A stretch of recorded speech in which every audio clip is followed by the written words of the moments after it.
तो गाइज हम लोग शुरुआत करने वाले हैं साइबर सिक्योरिटी की बेसिक लेवल से, जो अपना बिगिनर लेवल होता है वहां से।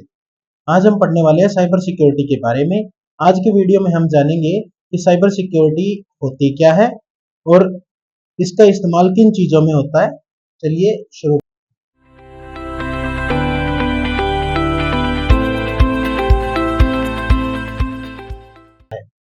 क्योंकि किसी भी चीज को पढ़ने से पहले हमें ये जानना चाहिए कि हम पढ़ क्या रहे हैं और क्यों पढ़ रहे हैं।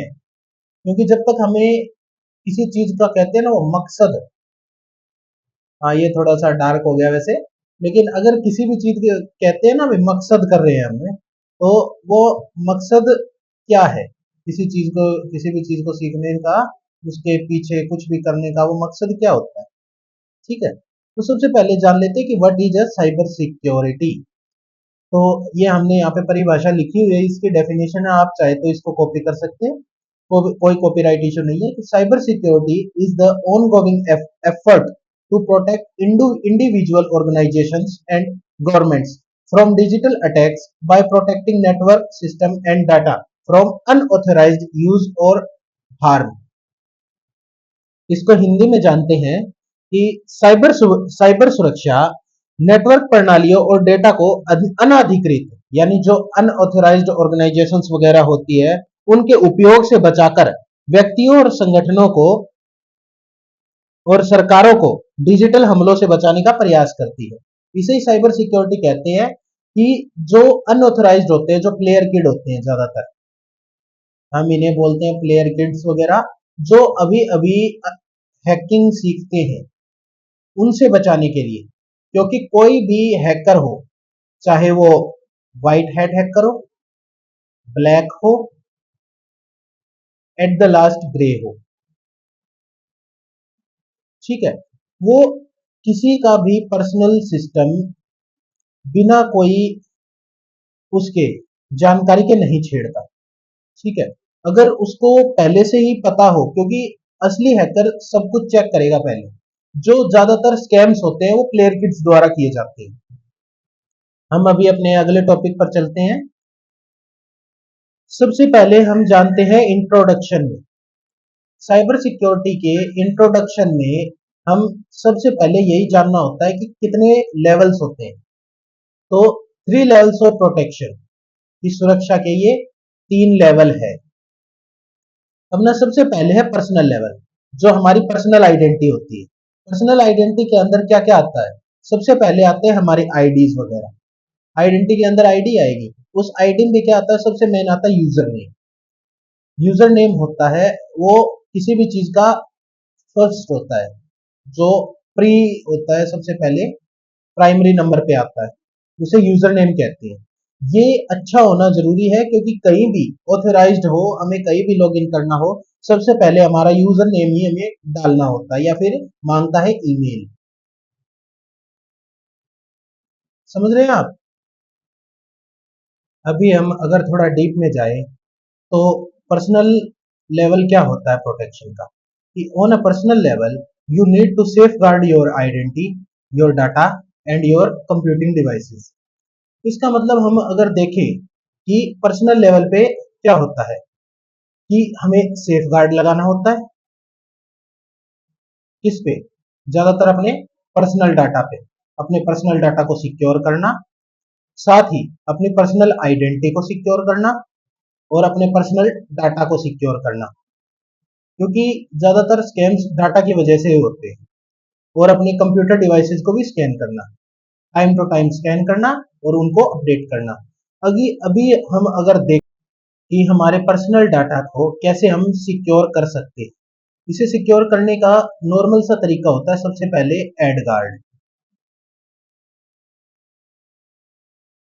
एडगार्ड ये हमेशा डीएनएस में लगता है। दूसरा होता है वीपीएन।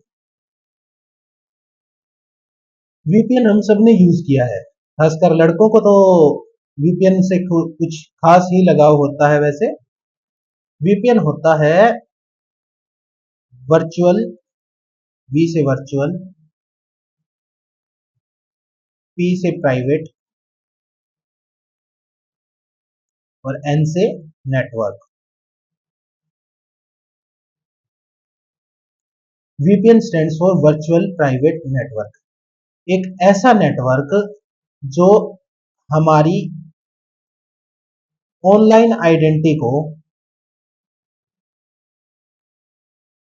जो हमारी ऑनलाइन आइडेंटिटी होती है उसको हाइड कर देता है।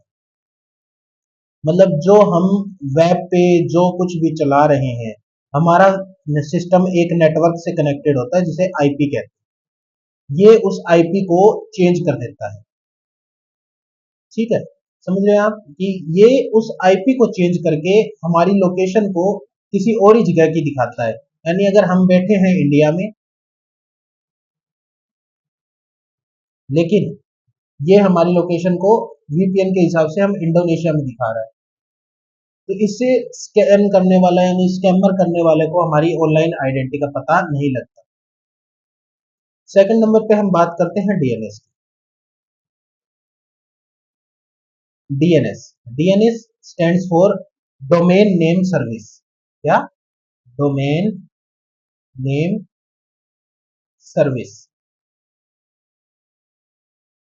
ठीक है, ये कैसे काम करता है ये जानना पड़ेगा हम लोगों को। डीएनएस यह इंटरनेट का एक फोन बुक के रूप में कार्य करता है। डोमेन नामों को उनके संबंधित आईपी पतों पर मैप करता है, जिसका उपयोग कंप्यूटर संचार के लिए करते हैं। साधारण भाषा में कहूं तो ये फोन बुक है इंटरनेट का। ठीक है, जो अपना इंटरनेट है, ये जो भी अपना इंटरनेट है, ब्राउजर है, ये उसका फोन बुक है।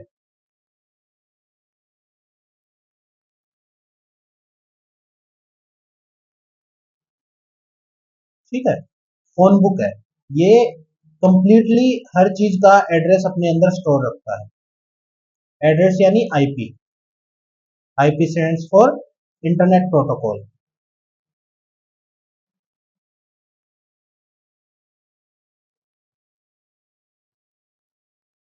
समझे आप कि ये कंप्लीट है खुद में। इसके अंदर हर चीज का डिटेल, आईपी, ठीक है, और पीपी रहता है। इसी के अंदर टीसीपी और डीडीएल काम करता है। ठीक है, हमारे अंदर 3 लेवल्स ऑफ प्रोटेक्शन में सेकंड नंबर पे आता है ऑर्गेनाइजेशन।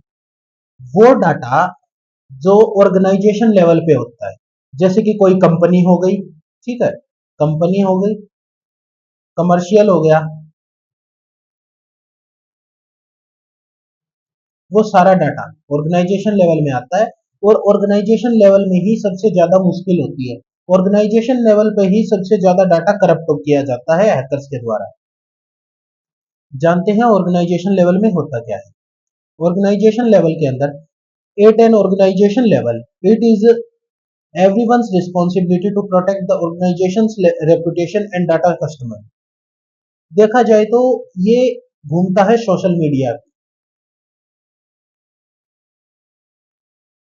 ठीक है, सोशल मीडिया, इसमें हर बंदे की रिस्पॉन्सिबिलिटी होती है कि ऑर्गेनाइजेशन के डाटा को प्रोटेक्ट रखे, उसकी रेपुटेशन का और उनके कस्टमर के डाटा का सम्मान करे, हर कस्टमर की प्राइवेसी का ध्यान रखें।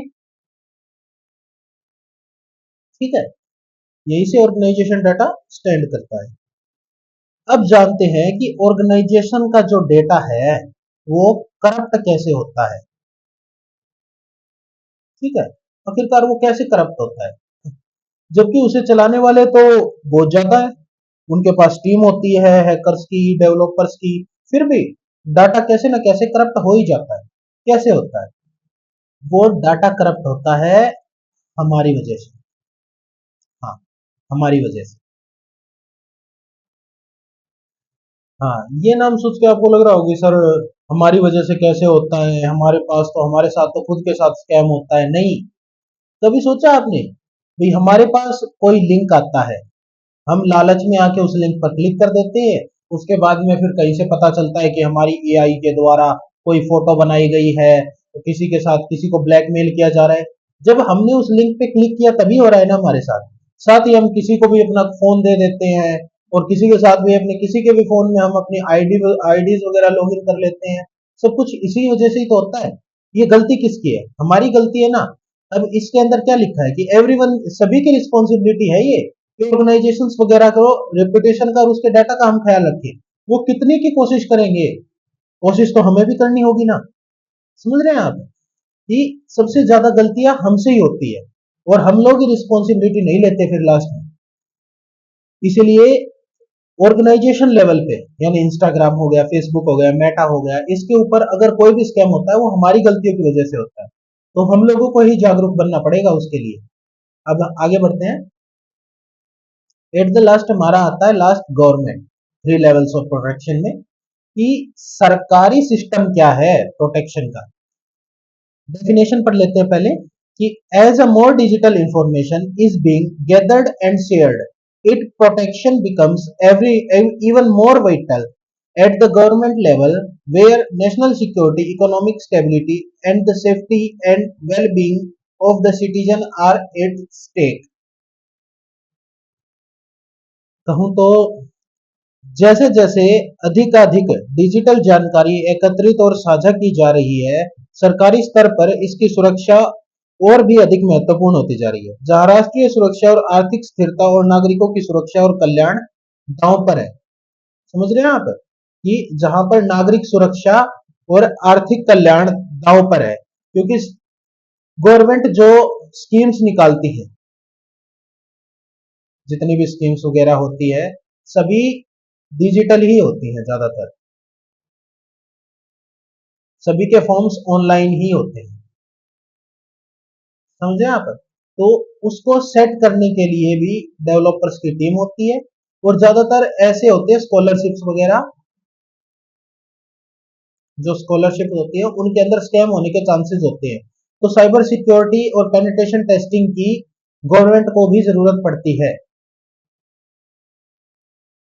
इसीलिए इसके अंदर, यानी साइबर सिक्योरिटी के अंदर, जो जॉब मिलने के चांसेस होते हैं वो ज्यादा होते हैं। ठीक है, बहुत ज्यादा होते हैं। आज की वीडियो मैं यहीं पे खत्म करता हूं, मिलते हैं नेक्स्ट वीडियो में, तब तक के लिए बाय।